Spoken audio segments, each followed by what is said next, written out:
Auguste Comte foi um filósofo francês nascido em 1798 e falecido em 1857.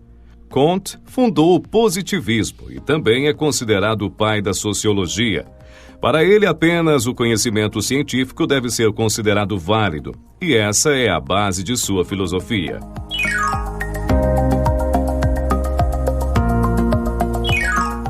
Comte viveu em uma época no qual o cientificismo ou cientismo era a posição filosófica dominante.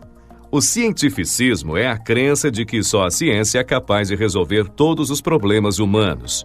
Logo, o único verdadeiro conhecimento é aquele obtido pela ciência, e apenas esse tipo de saber deve ser digno de crédito.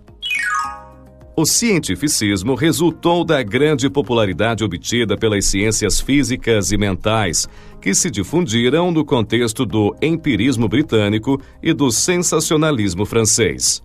Nós já estudamos muitos filósofos empiristas como Francis Bacon, David Hume e John Stuart Mill, e vimos que eles compreendiam que o único conhecimento válido é aquele que resulta da experiência sensorial, ou seja, do nosso contato com o mundo material. Então, coisas como ideias inatas, dogmas religiosos e especulações metafísicas seriam apenas crenças sem qualquer valor verdadeiro. A valorização da experiência sensorial como parte de conhecimento e, simultaneamente, o declínio das doutrinas religiosas fizeram emergir o cientificismo, que é justamente a supervalorização do conhecimento de ordem científica e a desvalorização de outras formas de conhecimento.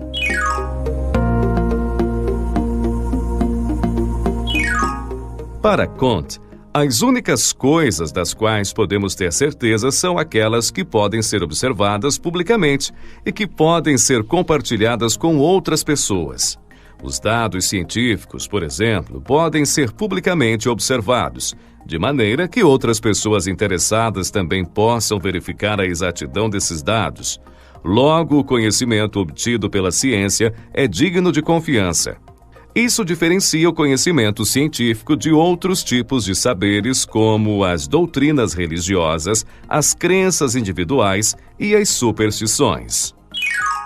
A insistência de Comte em defender que o único tipo de conhecimento válido é aquele obtido pela observação empírica é justamente o que ficou conhecido como positivismo. O nome positivismo deriva de um termo francês que significa colocar no lugar ou colocar na mente pela experiência.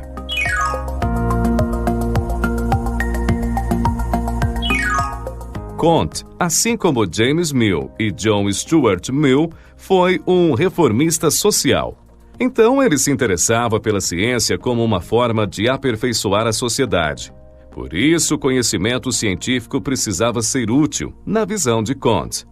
Todo conhecimento que não tivesse utilidade prática não era visto com bons olhos por Comte, mesmo que esse conhecimento fosse obtido dentro do mais absoluto rigor científico.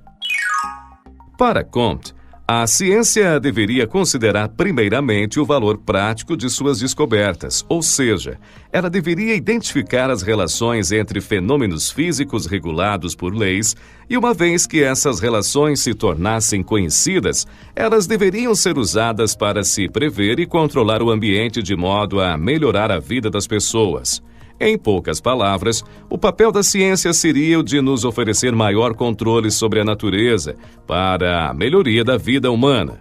Uma das máximas preferidas de Comte era justamente saber para poder prever. Note que a visão de ciência defendida por Comte é muito semelhante àquela que já estudamos em Francis Bacon. Quer dizer, a ciência deveria ser prática e não especulativa. Em verdade, o modo de pensar positivista tem algumas de suas raízes já na Grécia Antiga.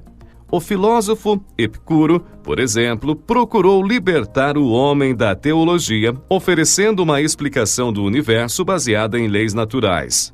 Por toda a história da filosofia, encontramos pensadores com inclinações positivistas, mas é na filosofia de Comte que essa tendência encontra de fato seu ponto de culminância.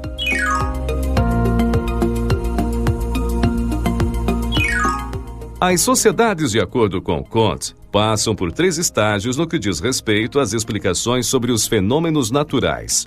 O primeiro estágio, que é o mais primitivo, é o estágio teológico. Nesse estágio, as explicações para fenômenos naturais são baseadas em superstições e misticismo, quer dizer, existiriam divindades diretamente responsáveis por esses fenômenos. No segundo estágio, que é o estágio metafísico, os fenômenos naturais são explicados com base em essências, princípios, causas e leis que não podem ser observadas ou testadas. A filosofia de Aristóteles, que já estudamos, seria um exemplo. O terceiro estágio, que é justamente o estágio científico, seria o mais avançado estágio de desenvolvimento. Aqui as explicações metafísicas sobre fenômenos cedem lugar para as descrições científicas. Além disso, a previsão e o controle sobre os fenômenos naturais tornam-se absolutamente importantes.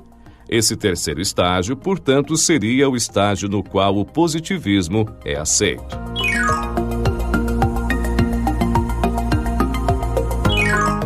O termo sociologia foi usado por Comte para descrever o estudo sobre como diferentes sociedades poderiam ser comparadas, tendo por critério aqueles 3 estágios de desenvolvimento definidos por ele.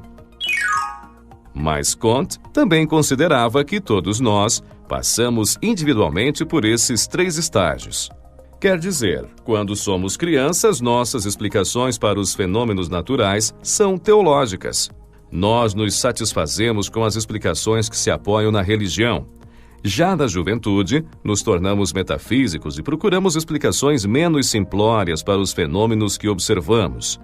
Quando nos tornamos adultos, finalmente viramos filósofos naturais, ou seja, adotamos uma postura mais científica e desejamos entender o mundo pelo prisma da ciência. No próximo vídeo, veremos como Comte transformou sua filosofia em uma espécie de religião e a influência do positivismo no desenvolvimento da psicologia.